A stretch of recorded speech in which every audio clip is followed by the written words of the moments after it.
think about the apps that you use every single day, the amount of time and attention that you give them, whether that's creating content, sharing content, interacting with content, watching ads, whatever it might be. You're not actually getting rewarded for it, but at the same time, your time and attention is getting sold to advertisers really without your permission.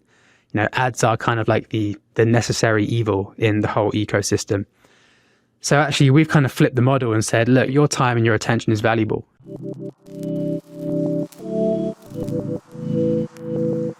Welcome to The Format by Chorus Studios. Technology is always changing, and so is the format, or how we produce and consume media.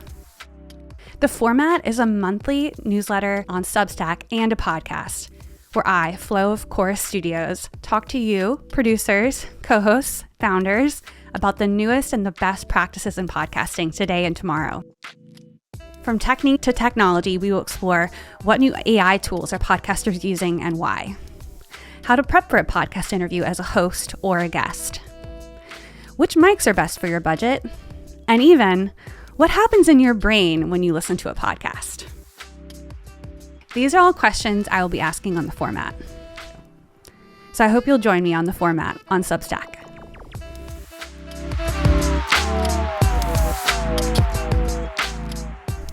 Since this show is for other podcast producers, folks interested in starting a podcast, I thought it'd be relevant to share that I am behind on this show. And the thing is, I don't have anybody doing it with me. So I typically help other people produce their shows. And let me tell you, it is much easier to get someone else on schedule and to encourage them to record their intros than to do it by yourself. And I think just a reminder for all of you out there that sometimes it's hard to get yourself to record yourself talking. I had to tell myself, let's do it badly. Just do it. And here we are. So this episode is my first guest that I didn't know. I reached out to him on LinkedIn, Nick Malster. And he is one of the founders of Found Podcasts, which is currently an app. It is very cool. And there is a lot going on, a lot of big ideas about the future of podcasting baked into the app. And so let's do a quick overview of some of the top line points I think you'll enjoy learning about from this episode. His app does two things, really. It combines a social media network with a podcasting app like Spotify or Apple Podcasts. So when you go to the app, you can not only listen to episodes, you can also boost them, comment on them. You can even pull clips and share with your followers or your community parts of the show that you thought were really relevant and really add a lot of value to that show by pulling out clips and recommending it. I think that community interaction element is really powerful for the future of podcasting. But even on top of that, if you want to, you can buy some Bitcoin through the app. And whenever you listen to an episode, you'll earn small fractions of a Bitcoin. So basically, the app is paying you for being on their app instead of another app, another podcasting platform. This is an example of value for value, which is an element of what Nick calls podcasting 2.0, where you get paid for your attention instead of the way that it normally is, where if you're on Instagram or TikTok or any of the apps, they sell your attention to advertisers and they make money off of you without you getting anything in return. I've just touched on a few core themes, but there's so much more in this conversation. So please enjoy this episode with Nick Malster of Found Podcasts. All right. Well, it's great to have you on The Format. I really appreciate you coming on the show. Yeah, we'll just jump into it. Sounds good. Okay. So I'll just say that I first found the Fountain app through my client, Greg, who is a founder of a climate tech, renewable energy, and crypto coin startup. So he's very into the blockchain technology and crypto and the future of how that's going to affect all different industries. And he and I have a podcast together where we talk about all the things. And he sent me Fountain. And so I signed up, read the instructions, got a good boost of listeners when I first signed up, which was claimed my shows, which was awesome.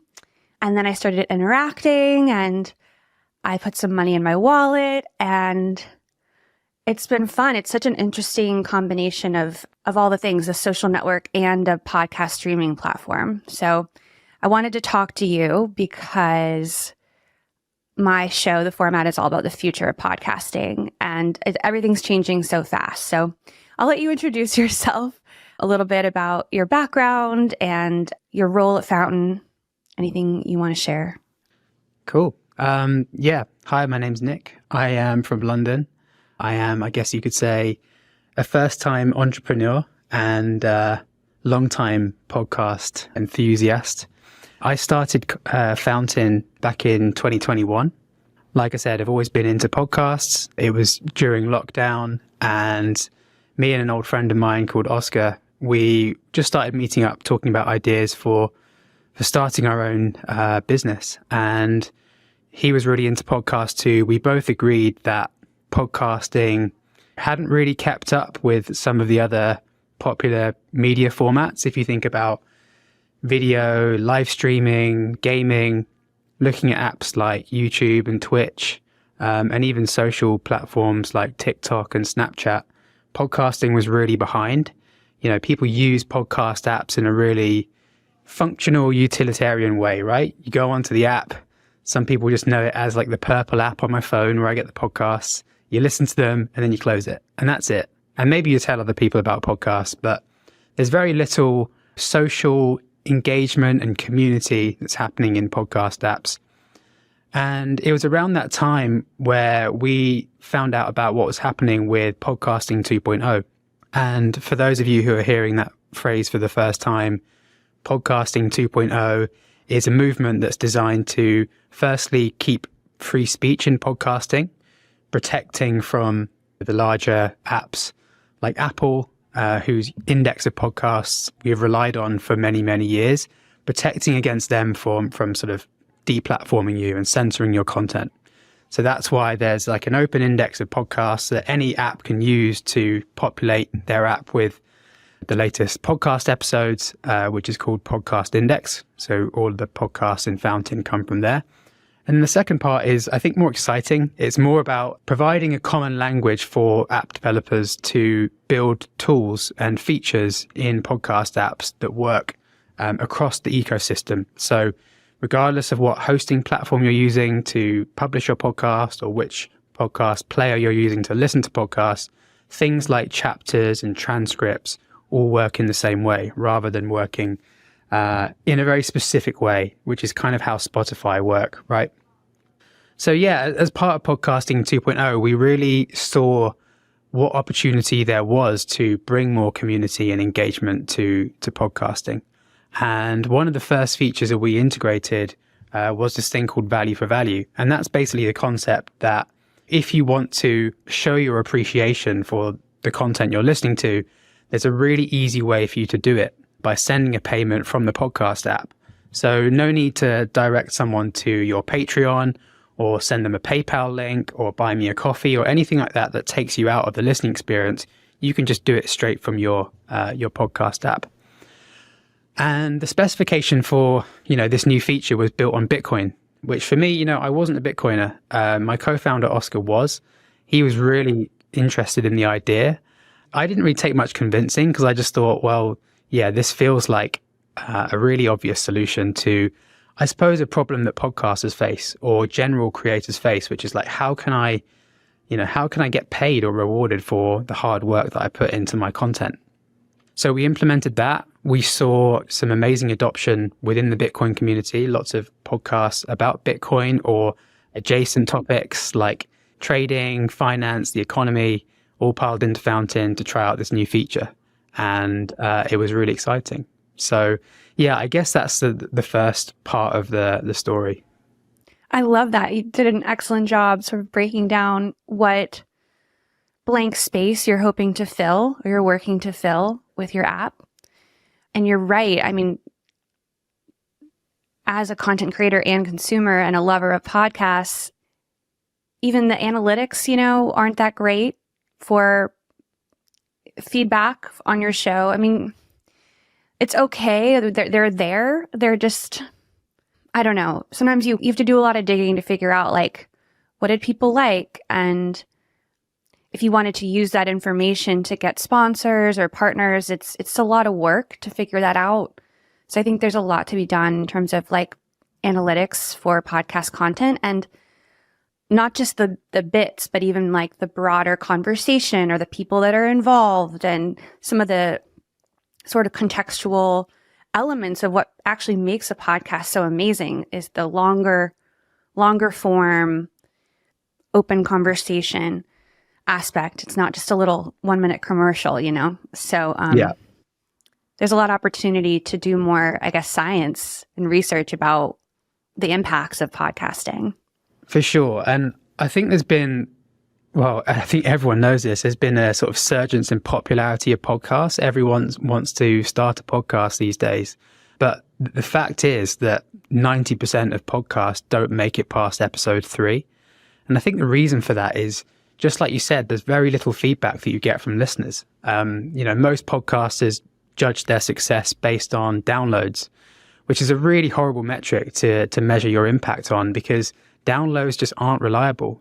Just because someone's tapped play on it doesn't mean they've actually listened to the whole thing, doesn't mean they've actually enjoyed it. And there's no feedback that has like a commenting system or a way of like people assigning the value that they got from your podcast. They just listen and then they stop listening.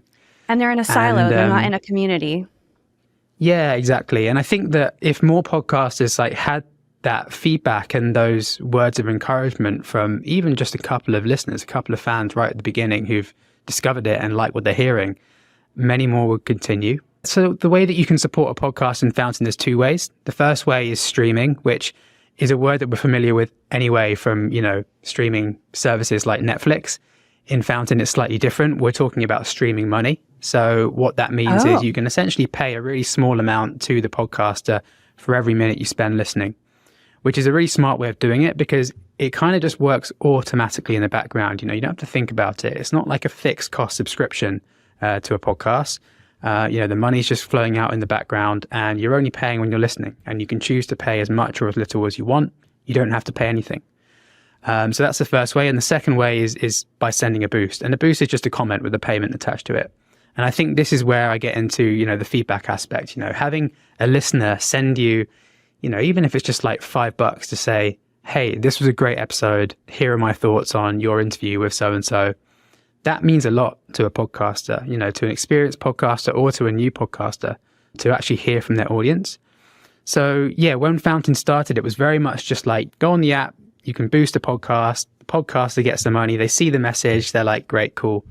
But what we realized too is that there's a lot of value in actually making these social interactions, the boosts, public. So whenever you support a podcast on Fountain, other people who follow you or other people who listen to the show will see that boost in their app. And they can like and they can reply to the boost as well. So you can actually now start conversations with other listeners, with the podcasters, with the guests they've got on the podcast, which creates a sense of community that you only really find on social media channels. You don't find on the podcaster apps, which is really cool. Yeah, it is cool. I have a specific question. So the value for value, I feel like it's a lot to like think about, especially if you're both a listener and a podcaster.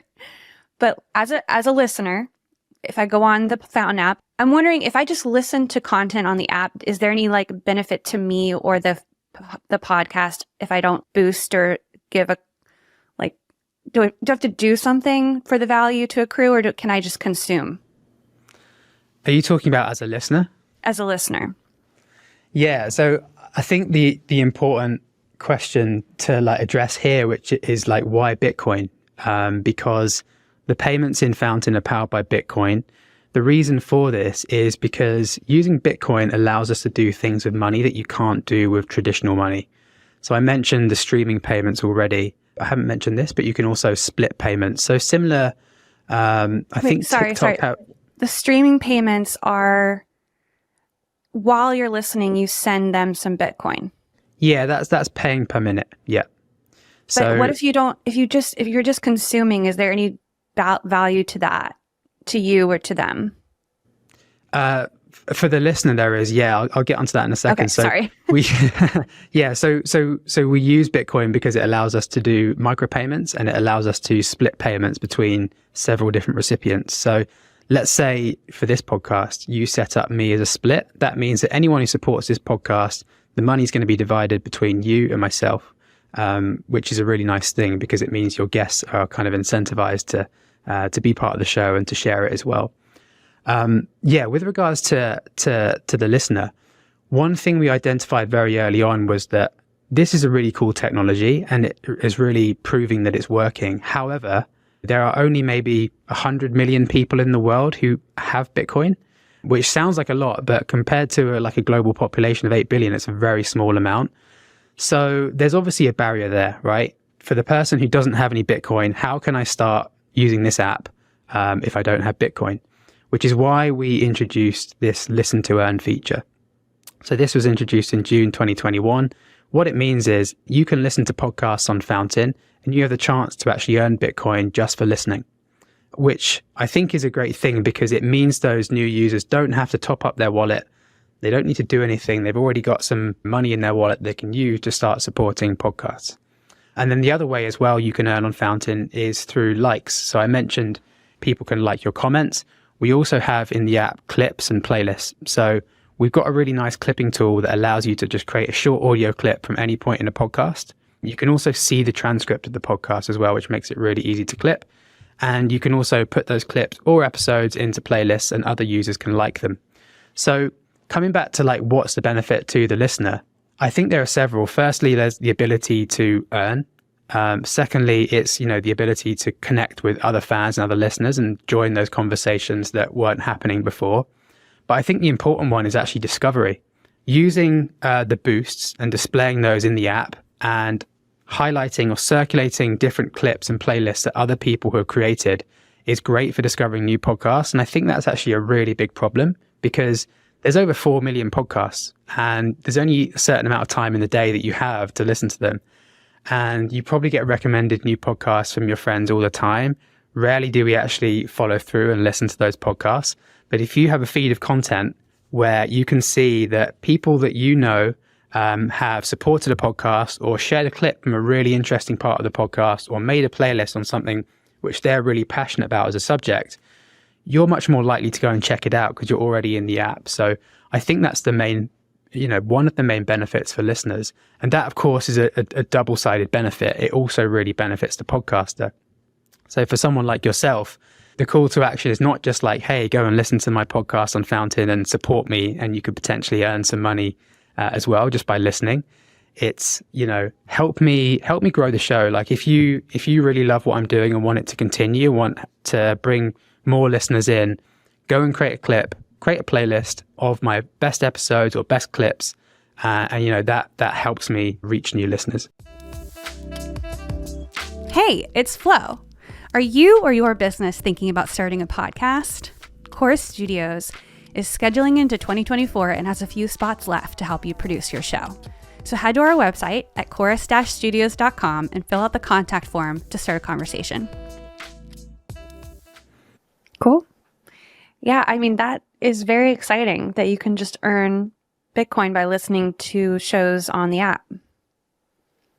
Yeah, it's definitely been a big part of our growth, particularly within the Bitcoin community. People are always looking for other ways to be able to earn money, to earn Bitcoin for doing things.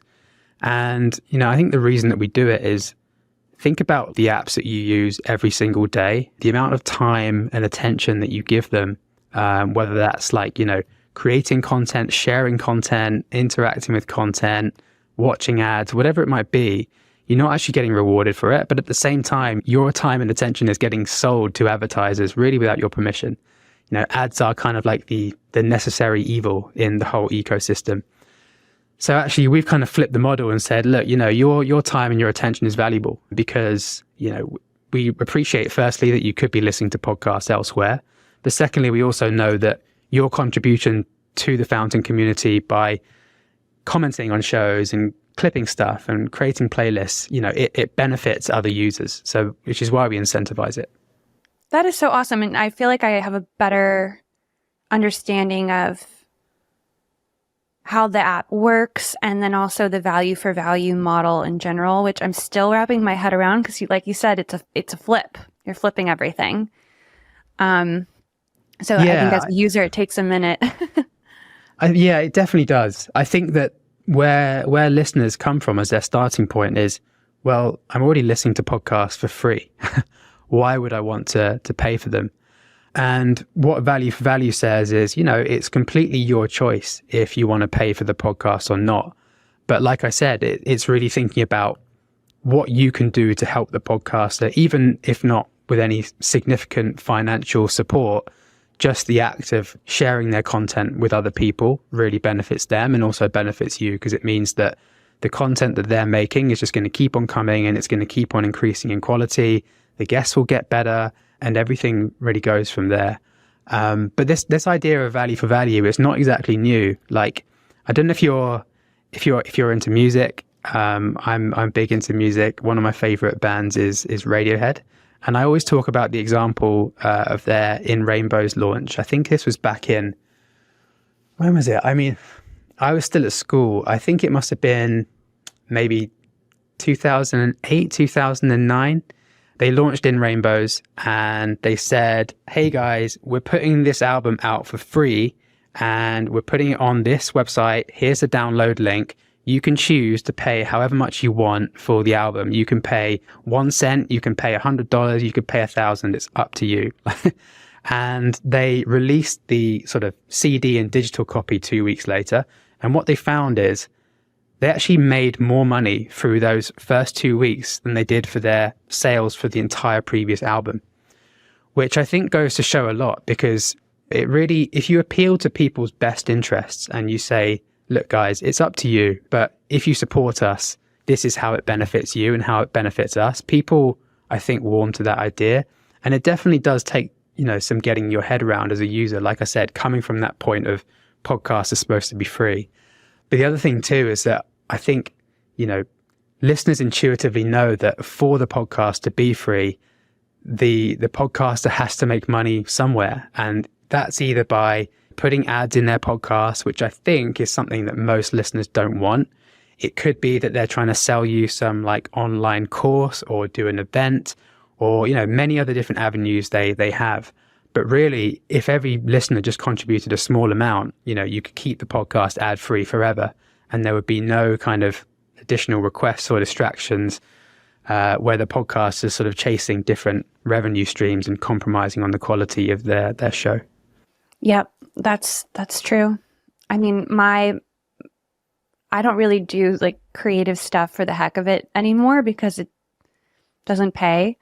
One day, I just imagine when I'm rich, one day I'll get back to just making cool shit for fun. But, I love business and I love a lot of different industry. I'm very curious. So I love what I do. I make podcasts for startups that need to tell their story and get fundraising and grow their network. And so it's like a business tool for them. And that's how I make money, is they, pay me well to create this communications and storytelling vehicle for what they're doing. But yeah, I wouldn't even dream of like, I'm just going to go make a documentary, like it's really hard as a creator to fund anything these days. It is. So what I would say though is that, at the very beginning, just don't think about that. Just think about trying to establish your niche and work out, what's interesting to you and what others find interesting about, your podcast, and just focus on consistent quality output that's going to improve in quality over time. I think a lot of people come into podcasts and thinking, hey, this is going to be my business. And they think about it from a business mindset right from the beginning. That's not to say you won't succeed, but I think it definitely means that you're forced into making certain decisions about your content that you wouldn't have made otherwise. And those decisions do have negative impacts on the end listener. People do come in with different motives. It doesn't have to be a labor of love. It is possible to be rewarded for the work you put into your podcast. It's just about, I suppose, establishing yourself first and then really thinking about how you're going to position that ask of your listeners. Because, ultimately, if I said to you, come and pay for something that's you're already getting for free, that's not an amazing pitch, right? But if you position it as like, hey, if you keep supporting the show, it keeps it ad free. And it also helps me grow the community and make the podcast better over time. And I think that's what people want. Mm-hmm. I agree. So I have a couple questions for you. First of all, I think I would really enjoy a web app version of Fountain. Is that in the pipeline? We do have like a very basic web app. I think that the difficult thing about being a small startup, and Fountain is only for 4 full-time employees. We're really small, and we have to be really ruthless about how we prioritize different features. Web apps are just one of those things that we've kind of left lower down the list, just because we know that most people are consuming podcasts through an app or in the car, in which case, your phone, a desktop app is not that helpful. But yeah, it's certainly something that we're considering and we'll do when we have the capacity to take it on. Yeah, because sometimes I just want to look at it. It's just there's so much going on. I'm like, I want to see it on a bigger screen. Yeah, I love the clips feature. I think that's really exciting. There are some shows that I listen to that aren't on there yet, or I guess they're not claimed, or there's a few episodes, but not every episode. So how are you going to get bigger shows on the app? What's your strategy for that? Yeah, so the way that Fountain works as a podcaster is your podcast is probably already on Fountain. Like I said, we use Podcast Index as our index of podcasts. They basically will just sweep the RSS feeds and make sure that most new podcasts are there. And if it's not there, you can add it very easily. So all you do is find your podcast in Fountain, hit the claim button, and you just put in the email address in your RSS feed, verify that you're the owner of that feed, and then your podcast is set up to receive payments, not just from listeners on Fountain, but also the other podcasting 2.0 apps that support that feature. Yeah, with regards to, onboarding the bigger podcasters, I think there's a couple of considerations here. Firstly, the Bitcoin aspect. It's core to the technology and the way that the features are delivered in the app. And at the moment, we do highlight that in the app. So all the currencies are denominated in Satoshis, which are small units of Bitcoin, like the cents to dollars, right? I think the Bitcoin aspect... Is that what sats means? Yeah. Oh, good. I was going to ask you that because I was like, is it stats or is it's sats. So they're kind of like your version of points in the app. Yeah, it's like it's kind of like cents to dollars. So sats are named after the original creator of Bitcoin, which is Satoshi Nakamoto. So yeah, you see sats in the app and you see like 500 sats. And you're like, how much is that? So we actually do now have like a currency exchange thing, so you can see how much it is in dollars. But we're not yet at the point where, you only have to see dollars, pounds, euros, yen, whatever your currency is around the app. And we will get there soon. I think that's going to be a big leap forward in terms of appealing to the bigger podcasters. But I think more to the point, you actually have to convince that Fountain is a valuable tool and service to those bigger podcasters. A lot of them will already be established. They'll already have significant income revenue streams from different sources. They might look at Fountain and think, hey, do we really need this? Which is why we don't really kind of sell the benefits of Fountain based on monetization alone. I think the engagement aspect, the feedback thing we talked about, and also the discovery and the growth, that's something that I think that every podcaster, regardless of their size, wants. So we're really looking at how we can build on those tools and really deliver on that promise of like helping podcasters of any size build that community that is probably already there, but they didn't really have anywhere to coalesce, as well as, giving them the tools to be able to share the community, to be able to share that podcast with other people. Yeah, it's so easy. I've claimed 2 or 3 of my shows on Fountain. It's very easy to do. So please, giant podcasts, claim your show. Yeah, I think the other important thing is like it's about educating them that focusing your strategy around Fountain, or at least putting Fountain and podcasting 2.0 apps into your strategy, it doesn't mean you have to compromise in other areas. It very much is complementary to the other things you're already doing. So for example, as a podcaster, you already have a subscription set up. maybe you're using kind of in-app subscriptions in Apple Podcasts, or, you're doing kind of a subscription through Patreon, you can still say to your listeners, hey, go and listen on Fountain and support me there as well. It works kind of hand in hand. But I think some podcasters see Fountain and think, well, I've already got tools to do this, this, and this. Like, do I have to choose between them? And I think the answer is you don't. Yeah. I mean, if they claim the show, I don't know why, but there are a few bigger shows that don't have the most updated episodes on Fountain. And I assume if they claim it, it would be like the show would be current. I think in most cases, the show should all have the most up-to-date episodes. Yeah. We might have to look into that for you. Look, I'll show you.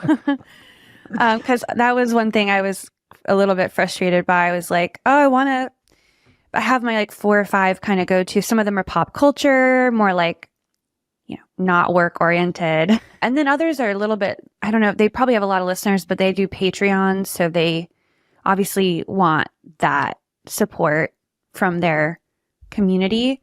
And they can still focus on Patreon and claim their show on Fountain and just have it set up there. Yeah.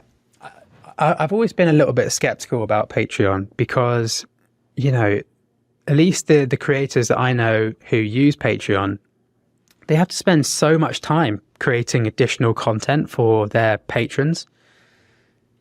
Whether that's behind the scenes or additional bonus episodes or like an Ask Me Anything, or maybe they're managing a Discord channel, all this extra stuff just to kind of justify the $5 or $10 a month that you're charging people to be patrons. And, I think that you probably know this yourself, like making a podcast is enough work in itself already. And having to do that extra work, particularly as someone who's doing it on their own without a team, that's a lot to take on.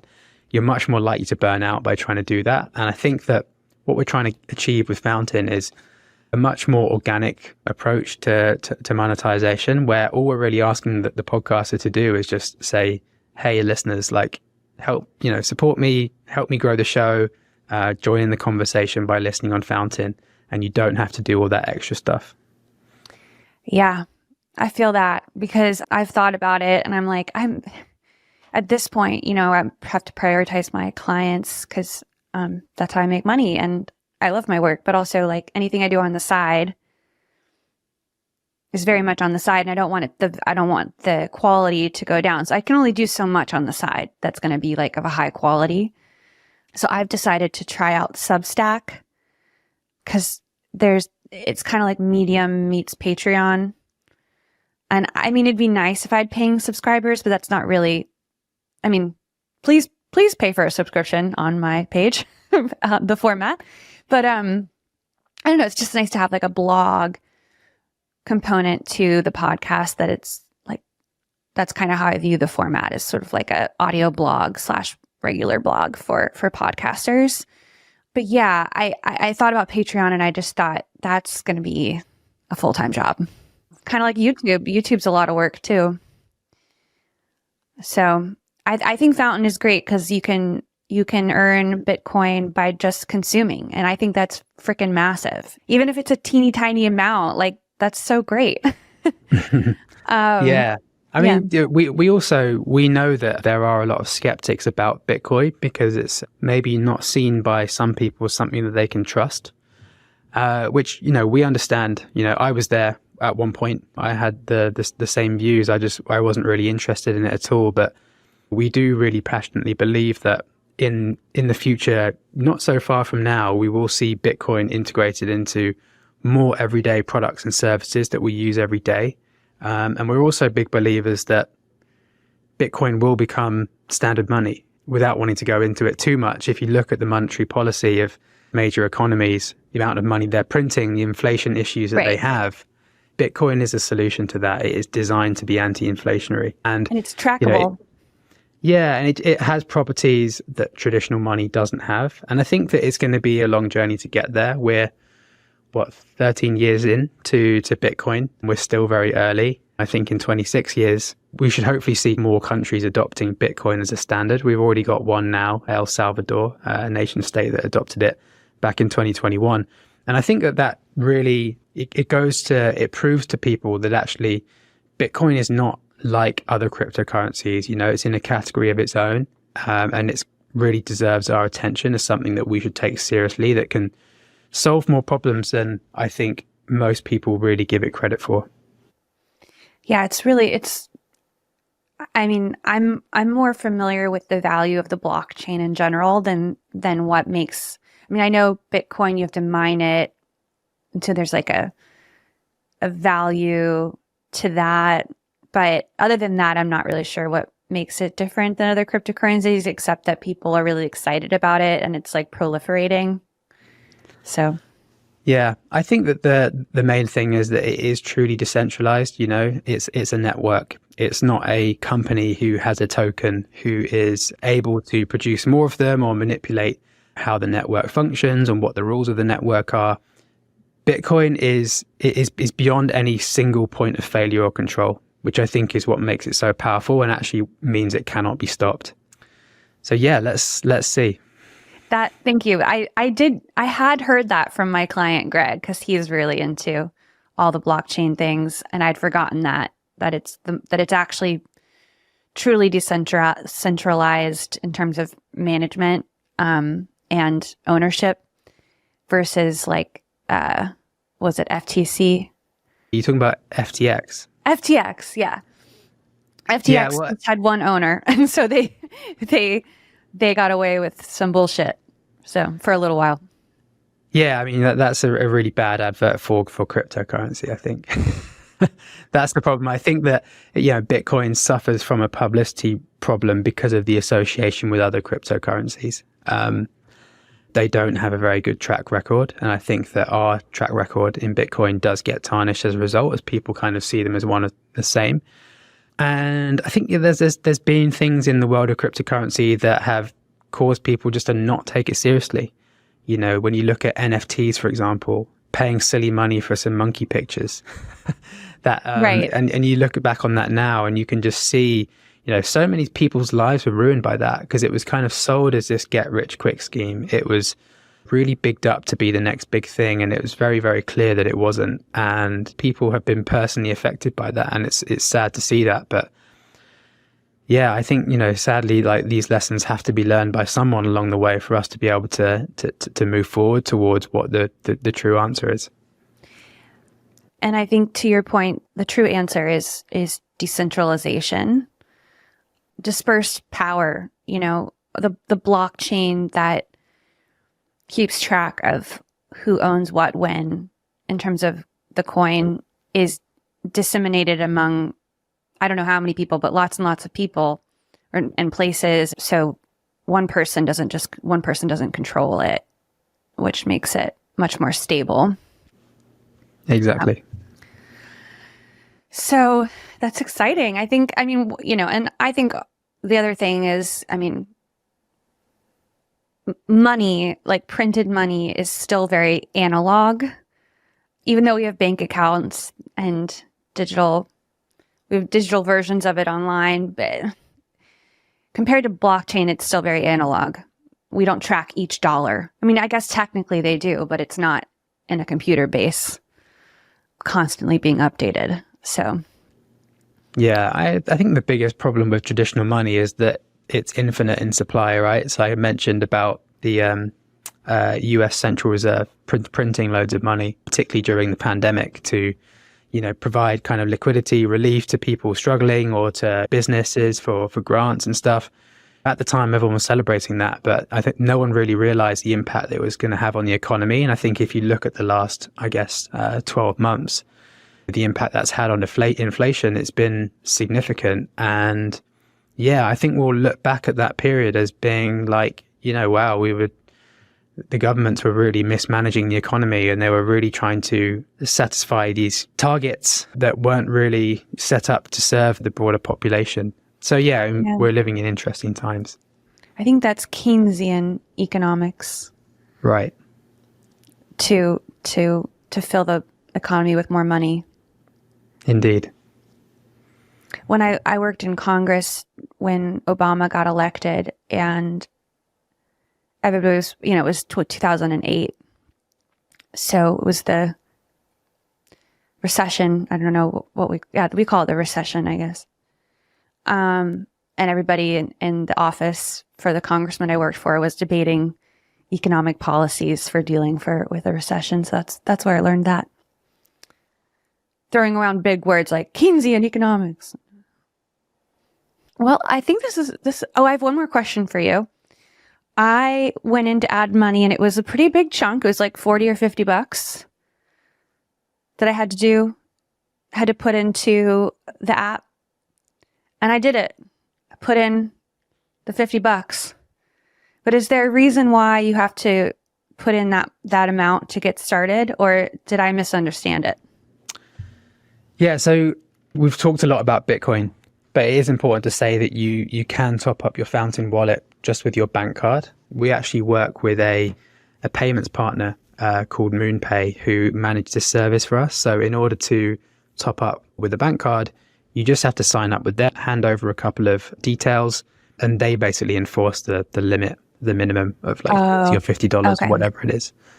We are obviously looking at better ways of onboarding people so that there are lower limits, so that there is less information required from you in order to get started, and ultimately get to a place where you don't have to see or interact with Bitcoin at all. So everything in the app, underneath the hood is powered by Bitcoin, but really, you're not actually interacting with it at all, which I think is a thing which is going to, take it to hopefully to mainstream adoption. We hope. Interesting. Yeah. Yeah. I thought $50 was a bit steep to enter the game, but yeah, in the name of research, I did it. and I'm pretty confident with Bitcoin. I own, maybe $50 of Bitcoin in my Cash App. So yeah, I was okay with doing it, but I feel like probably a lot of people who aren't like invested in the future of podcast content creation would be like, oh, that's a little steep right now. Yeah, for sure. And I think the other thing that's really cool, at least in the US and for countries that do support these apps, you mentioned Cash App. There's also apps like Strike as well. I think these guys are really paving the way because they are money apps, and you might have your balance in those apps in dollars, but you can easily just turn that into Bitcoin. So Fountain's powered by the Lightning Network, which is like the second layer on Bitcoin. It just allows you to make smaller payments, instantly, low fee, very simple. And so you can actually top up your wallet from your Fountain wallet from Cash App without needing to buy Bitcoin or kind of do anything else. So I think it's great because I think they're really, I suppose democratizing Bitcoin and access to Bitcoin, because it means that anyone who has an account balance in Cash App or Strike or anywhere else, it means they can easily turn that into Bitcoin should they want to. That's exciting. I didn't see that integration, but it makes sense that it would be there. I don't remember. I think I actually put my bank card in when I topped up my wallet. But yeah, let's see. We covered a lot. It's been a really good conversation. Oh, I wanted to ask you, how long have you been working at Fountain, and what were you doing before? Yeah, so I think we started it in 2021.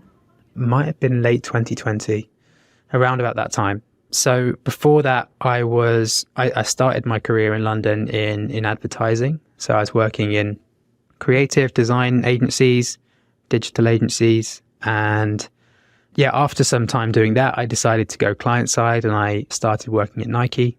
So I was doing brand marketing at Nike, which was great because it's, has always been my kind of favorite brand.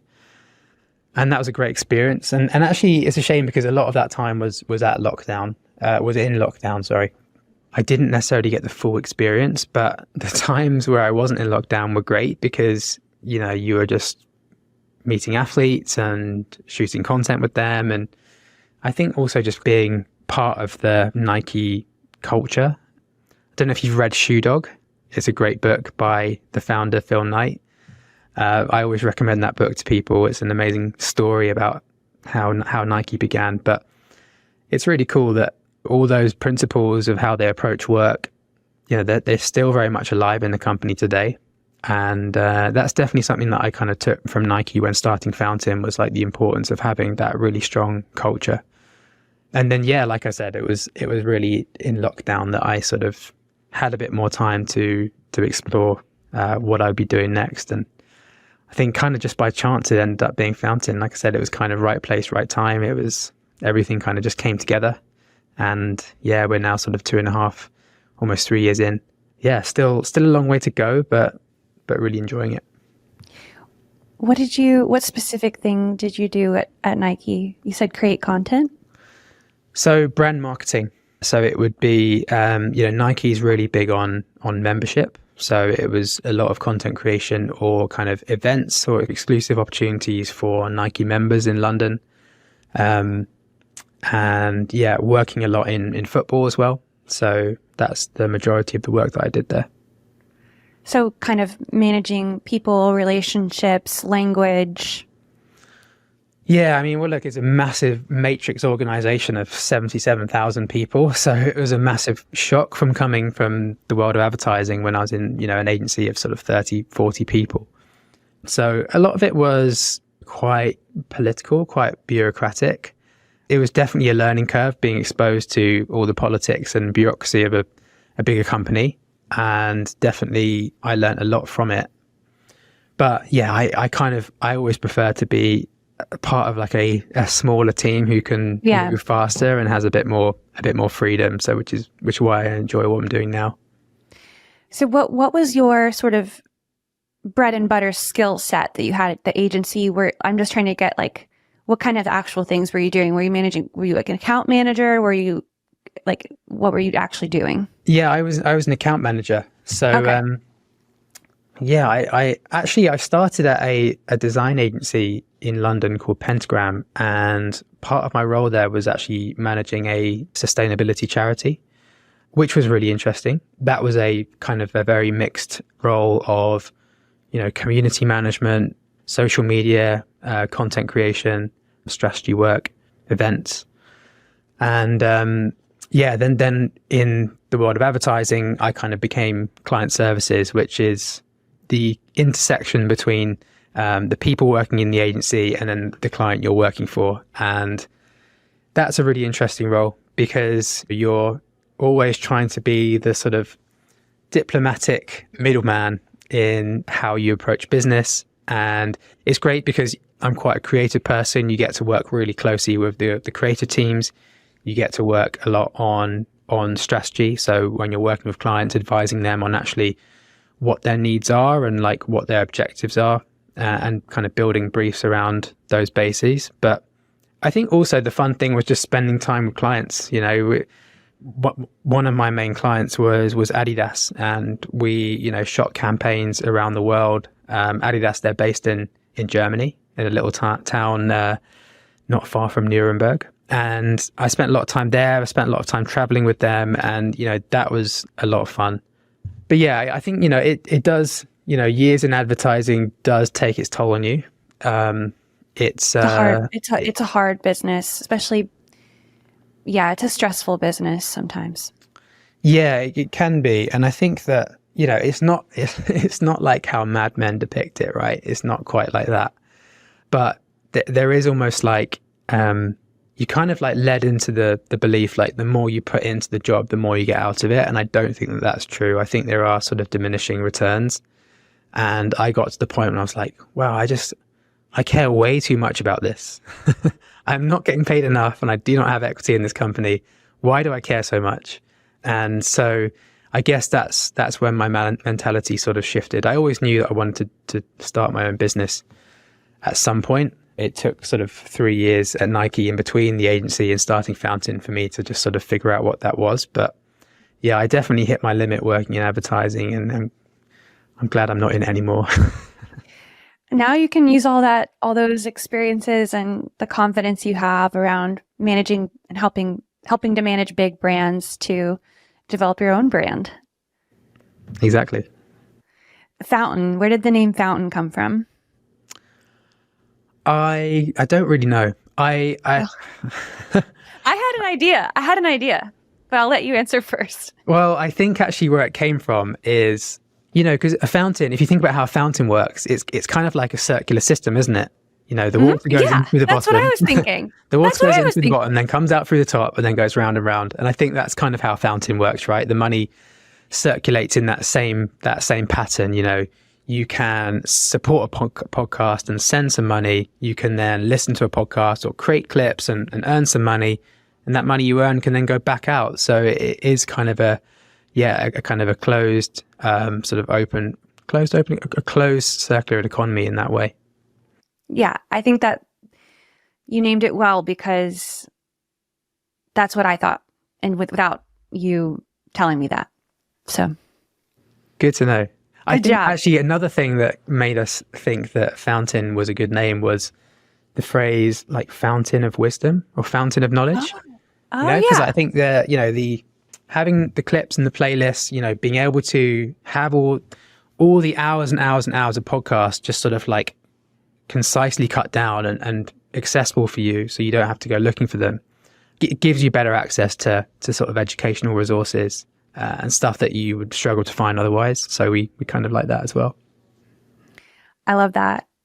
I'm excited for the future growth and development of the community. Right now, it is a bit blockchain, cryptocurrency content oriented. The shows that come up are all kind of in that. The ones that I see are a lot in that conversation. And I know that the genres will grow on the app. There'll be more conversation around other genres, and I'm excited about that, because I think podcasting, what's so great about a podcast is it's a conversation, and when you listen to a podcast, you're listening to the conversation, but you don't get to interact with it. It's one way. So I think the opportunity with Fountain is to have more of like a ongoing interactive experience with a podcast. Yeah, exactly. And we're just sort of taking our time to build that traction by focusing really initially on the niche within Bitcoin. Okay. And yeah, when we do, there are like, thousands of podcasts on Fountain that have claimed their shows that are nothing to do with Bitcoin. There's loads. Okay. It's, I think it's really the Bitcoin podcasts or Bitcoin adjacent podcasts that have, cottoned onto it more quickly and kind of get it quite easily. Right. But we hope to see that expand. Yeah, it makes sense. Yeah, it'll grow. And, but I want to listen to my podcast about Taylor Swift and, pop culture gossip and like be a part of the conversation. And then I want to go to my like clean energy, renewable energy, like climate group and talk about that over there. Those are kind of my two podcast areas at the moment. I wonder if Taylor Swift owns any Bitcoin. I bet she does. I bet she's a smart woman. I'm sure she does. I'm sure she does. Yeah, it's going to be, to your point, I think there's going to be an explosion in Bitcoin use and popularity in the next couple of years. Yeah, I think so. Yeah. Well, thank you so much for talking with me today. I feel like I learned a lot about how to use the app, how it works, so that when I'm in there, I'm going to be more like, okay, I see what's happening as I interact with it. And then I feel like I also got a sense of what you're working towards and the point of the app, the vision for the app, and I'm even more excited about using it. So thank you. Well, yeah, thanks for having me on. Well, reach out anytime. I'll do obviously this is an episode hopefully coming out in the next couple weeks, and then probably a blog as well. Awesome. Well, yeah, I look forward to, I never listen back to the episodes I do, but I will certainly read the blog post. Okay. Cool. Well, thank you so much. Let me know if you need anything, but I'll let you know when the episode comes out. Great. All right. Bye, Nick. Thank you for listening to The Format. Head to substack.com, that's substack.com, to subscribe to The Format on Substack for our next monthly episode and blog about the future of podcasting. Stay real.